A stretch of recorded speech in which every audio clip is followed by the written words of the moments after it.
Well, the All or Nothing Arsenal, alright, is out now on Amazon Prime, and I was thinking of doing a small review on episode 1 today. So let's straight away dive right into episode 1 and how this turned out. Let's go.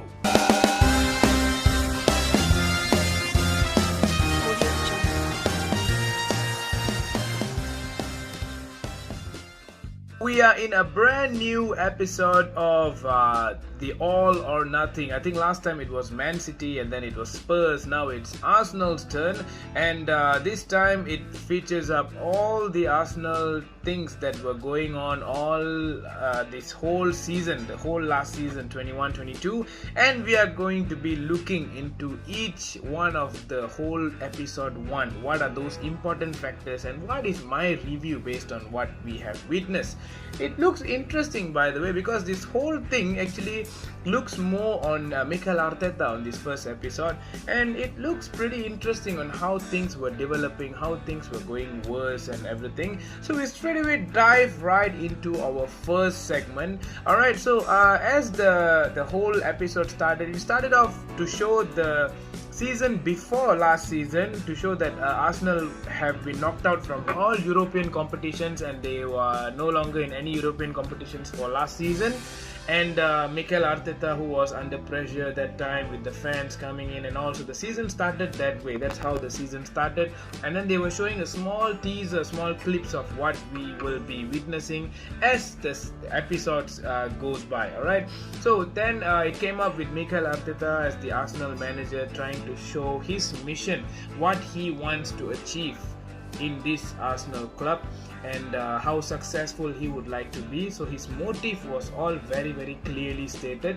And then they turned their attention to Bukayo Saka on the England Euro final, where he missed the penalty shootout, and how much racial abuse he has been receiving ever since he missed that penalty. So that was also talked about, which I feel is a very, very important point. Not only that, it also showed that how the players, his teammates, the whole club was standing behind him, and the whole club was like, they were totally against this racial abuse. And then came in the first game of the Premier League, Arsenal versus Brentford. Brentford was the promoted team, if you would have forgotten. Brentford was the promoted team. Well, when they started the game, Brentford, I think through Canos, went up 1-0, and then the crowd was starting to feel upset, the Arsenal crowd obviously. And then Bukayo Saka, when he came in, I think even I witnessed that the whole fans were all cheering up for this young talent because of his debut as an England star. He became a star in one night, alright, even though he missed the penalty, because the amount of racial abuse that this guy had been pertaining is very, very it's very hard to talk about.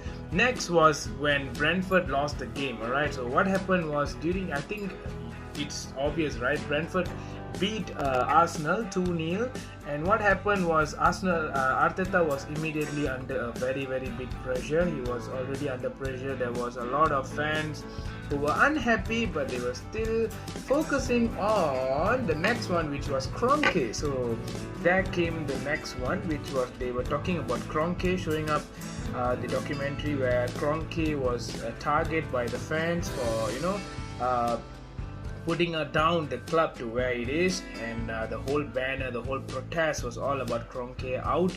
And then came in Josh Kroenke. So this was a surprise, because they actually showed how Josh Kroenke, how simple was he compared to Stan. Stan was not shown, because I think even in documentary they were saying that Stan was not really interested in the football thing, and then Josh came up, and I don't know what they were trying to contribute here. It's like, I mean, if you want to be I think this is for Amazon, who feels like, if they want a right to shoot about Arsenal, to document something about Arsenal, obviously they have to talk good about the owners, right? So we don't know what's happening at the back. Anyway, so Josh Kroenke was telling his mission, what he wants Arsenal to achieve, and then they were showing where Edu and Vinay discussing some transfer strategies with Josh, and they were telling who they should release, who they should keep, and then they were saying that there were 2 number 10s now, Martin Odegaard and also Aaron Smith Rowe.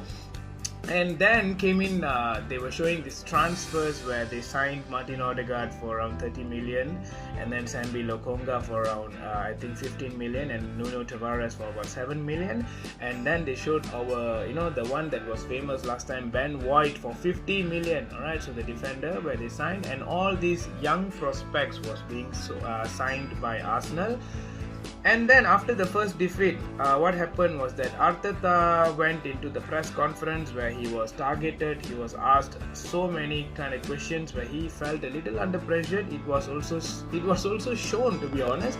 But to brighten up that, they actually announced Aaron Ramsdale's signature for the club for about 30 million.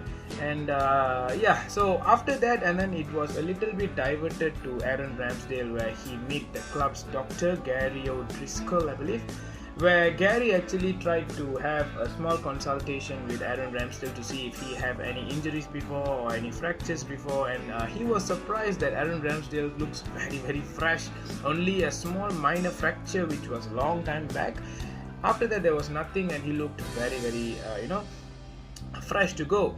And then came in the second game, Chelsea. Alright, so when Chelsea came in, apparently the first game for Brentford, Aubameyang and Lacazette both were out. For this game, Aubameyang is back, but now Ben White is out for COVID. That was what they were, announcing, and they were trying to tell they're trying to show what actually happened.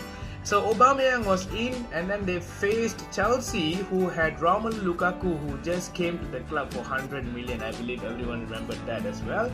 He scored the debut goal, alright. So the first goal was scored by Lukaku, and then followed by Reece James. Like, Chelsea literally tore Arsenal in the first half. Fans started leaving right after the second half started, because Arteta tried, alright. So during this before the second half starts, during the halftime break, Arteta was actually trying to motivate his players, trying to tell them like, we need to get a goal for us to get back the momentum. But the second half just didn't turn out that well, and Chelsea actually won the game 2-0. Alright, so